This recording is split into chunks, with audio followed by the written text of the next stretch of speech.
Hello TL Travelers, and welcome back to the TL Travel YouTube channel. If you are new here, welcome to the family. For the last couple of weeks, I have been sitting down with some fellow travel addicts and sharing their stories with you.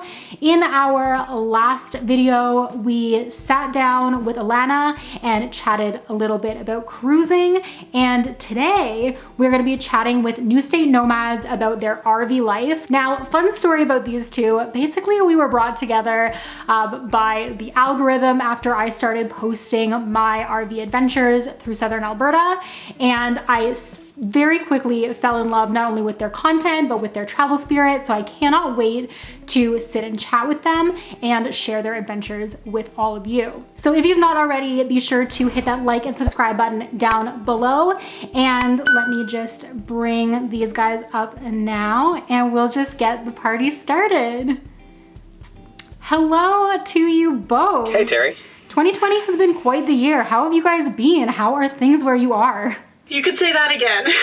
Yeah, definitely a rocky way to start 2020. For sure. Being essentially stranded on an island isn't so bad if you're going to quarantine somewhere. But it was definitely a challenging year. Now that we're into summer, we've been traveling around the United States now for at least a couple of months, since July. And it's been kind of hit or miss.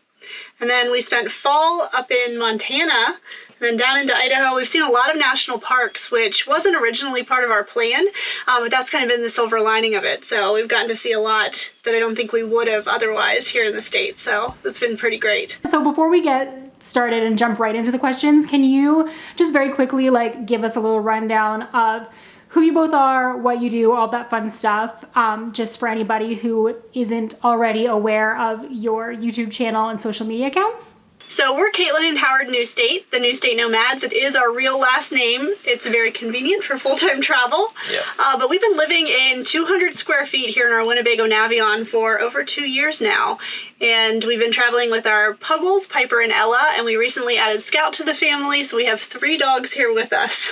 That's a lot of people and paws for 200 square feet, but we make it work.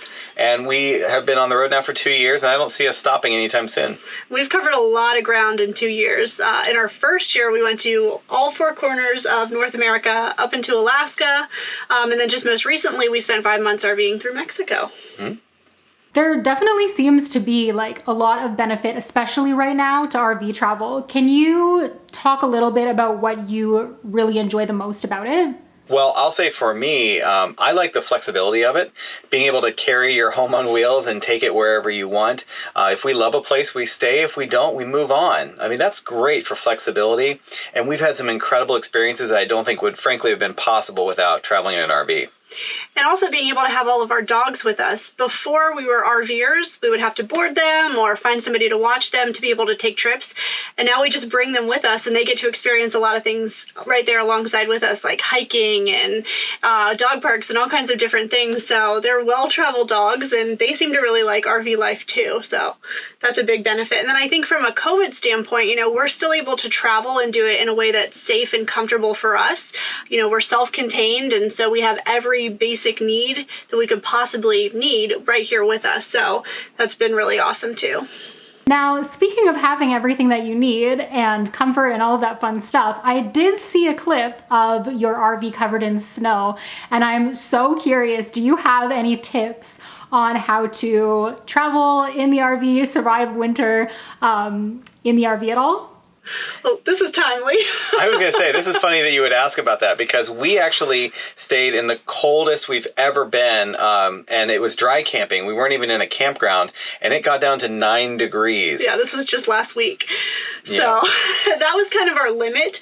We've been camping off the grid. It's called boondocking in the RV community, which is essentially where you're not plugged in, and we have solar and a generator, so we basically have just been running off of that. And that was kind of our limit, the single-digit temperatures. Yeah, we have a lot of amenities, which I don't think some RVs have. For instance, we have recirculating hot water, and we are in a 4-season RV, meaning that it is fully insulated. All of the water pipes are inside. inside, our fresh water tank is inside, but there is a limit. When we hit 9 degrees, unfortunately, the wet bay, which is kind of where all the water hookups are and everything for the outside of the RV, that froze.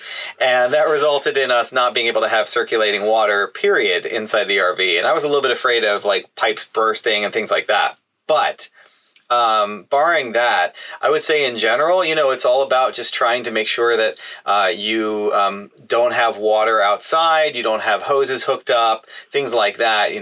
Some people even bring their slides in. We have a slide on our RV just to try and keep it a little bit more contained. But in general, it's just like being in a drafty house. We just cuddle up a lot of blankets, extra layers. I wanted to see snow this season, so I'm glad I got to see it, but it's out of my system now and I'm ready to head to warmer weather. I don't think we're ever going to do 9 degrees again.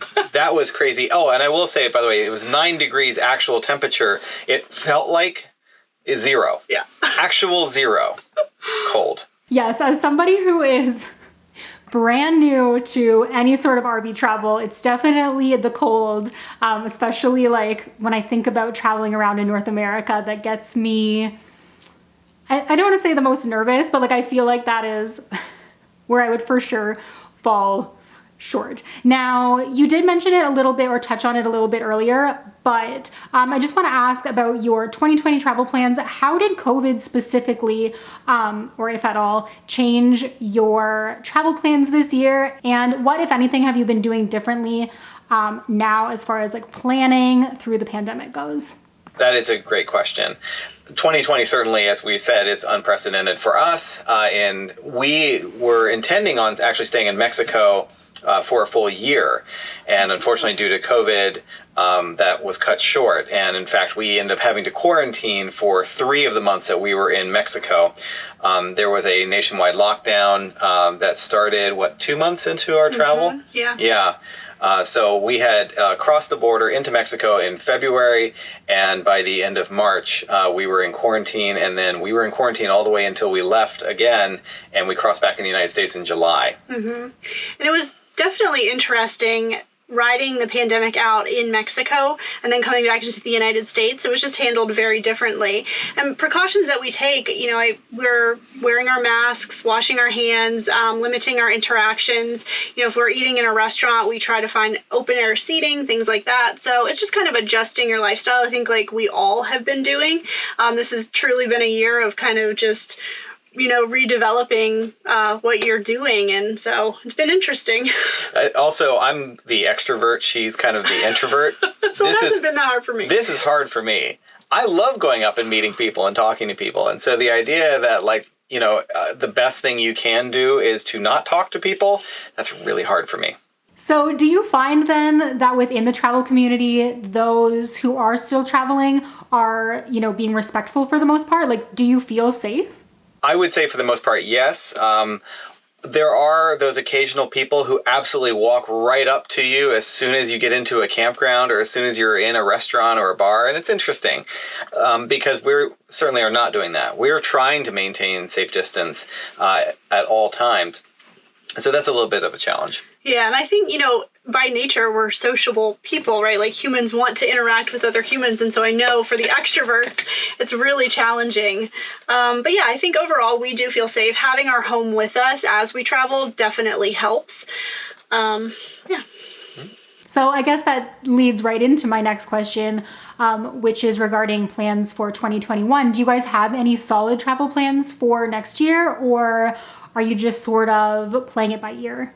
2021 is still going to be a modified plan for us. I mean, we are active full-time travelers, and so that really restricts us because most of the world is completely closed off right now, particularly if you're from the United States.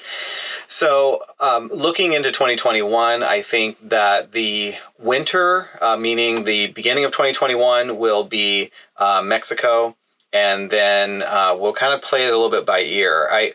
Because of our temporary residency, I know we haven't talked about that yet, we actually were successful in getting our temporary residency for Mexico, which means that we now do not have to enter and exit every 6 months. We can actually stay, frankly, actually almost indefinitely because of the extensions that it allows automatically. So that's really exciting. And So because of that, I think we have the flexibility that we will be able to enter and exit kind of as we see fit. We are playing it by ear. I think some of it's going to depend upon as restrictions continue to get lifted, as vaccines become available. We'll have to see what happens. I still, for my 40th birthday, which was this last September, I wanted to do a round the world trip. And unfortunately, because of COVID, we couldn't do that. And so I'm still kind of hoping we get to do that in 2021. And, if this year has taught us anything, it's that flexibility is key, which we've gotten used to because of our lifestyle. And so we'll just continue carrying that forward. I mean, we make plans and they change, and sometimes that leads to better experiences and adventures. So we have a very loose plan in place, and I'm kind of excited just to see, where it ends up taking us and what 2021 brings, because I think everybody's ready for a new year. I feel like rule number one of RVing is don't plan, because as soon as you make a plan, you're going to end up breaking it. And rather than disappoint yourself over and over again when you make that reservation and then you don't get there in time because you're having such a great time somewhere else, we try to keep it very loose anyway. That was not how we started out RVing. I was very much the planner and was like, okay, well, this is where we're going to be on this date. And yeah, we learned very quickly that that's not the way to do RV life, at least for us. Everybody has their own travel kind of plan and speed that they like. And for us, yeah, we figured it out. Yeah, there was a period, maybe a couple of weeks ago, where we didn't even know where we were going that day. Like, we were literally at breakfast, and we're like, okay, Katelyn, like, where are we going? We didn't even know what direction. We ended up going to Wyoming from Colorado. Mm-hmm. But, like, that is kind of freeing, and it is exciting. Now, it's not necessarily for everybody. And some people really need to have a plan to feel anchored. And in the first year, that is how we were. But then the second year, definitely that changed big time. Yeah, I can absolutely see how that flexibility would be so important, especially now. And actually, one of the things that drew me to your content was that we had just done, Mexico was actually our last trip before lockdown, and we had our first taste of Mexico City and just fell in love with it. And so I have to do this to you. I'm so sorry, but how much do you truly miss Mexico? Oh, we love Mexico so much. As we just mentioned, we actually loved it so much that we became temporary residents. So when COVID happened and our plans got thrown off, we had to come back to the United States earlier than expected, which was a total bummer because we had only just started to scratch the surface on what that country has to offer, and it's incredible. So because of COVID and the borders being closed to non-essential travel, a way for us to be able to go back guaranteed was to get that temporary residency. So we are so excited to go back. We're hoping to solidify our plans for exactly when we're going back, but it will be soon. And I'm so pumped. Super pumped. There is I actually can't think of anything negative to say about Mexico. We loved Mexico. We loved the people, the culture, the food. It was fantastic. And we got Scout there. And yeah, and we got another dog. I mean, come on. As far as like where that lies for where we're going into Mexico, we're not really sure yet. Like Mexico is huge and obviously has an enormous population. 130 million people live there. So we might end up starting in Baja. We might end up starting back again on the mainland. We might dip into Belize. It just really depends on kind of the COVID restrictions and time of year. We want to make sure that we're trying to hit some areas at specific times. Like, for instance, unfortunately, we just had to miss the Day of the Dead celebrations.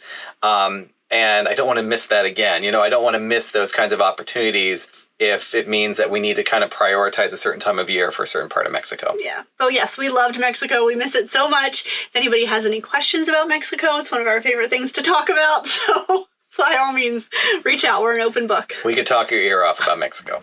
I absolutely love that. I'm so excited for your next round of Mexico content. Can you tell anybody who's watching who isn't following you already where they can find you on social media so that they can follow along on your adventures as well? So we are the Newstate Nomads. If you go on YouTube, Instagram, Facebook, we're always Newstate Nomads. So youtube.com/Newstate Nomads, et cetera, et cetera. And then our website is newstatenomads.com. Yeah, and feel free to reach out. Again, like I just said, we love chatting all things travel, Mexico, RV life, dogs, anything. We love meeting people. We've met a lot of awesome full-time travelers through Instagram. So by all means, find us. Mm-hmm. Amazing. Well, thank you so much, you guys, to both of you for hopping on here and chatting with me. I am so looking forward to all of your future adventures. Well, thank you so much. This was really a lot of fun, and we hope to connect with more of you and talk about travel in Mexico. Absolutely. Thank you so much, Terry. This has been awesome. Bye, guys. So that's going to be it for today's video and my interview with Newstate Nomads. If you are interested in checking them out online, which I highly recommend, I will be sure to leave all of their links and anything else that was mentioned in this video in the description down below. Be sure to head over and check them out. And if you have not already liked and subscribed here on the TL Travel YouTube channel, I would love for you to do that as well. We post new travel content every Thursday and Sunday. In my next video, I'm going to be sitting down with Allie from Allie Abroad. She is an Emmy Award winning journalist turned travel advisor, travel addict, and yeah, you're not gonna wanna miss that. So until I see you then, stay great, travel safe, and I'll see you in my next video. Bye, guys.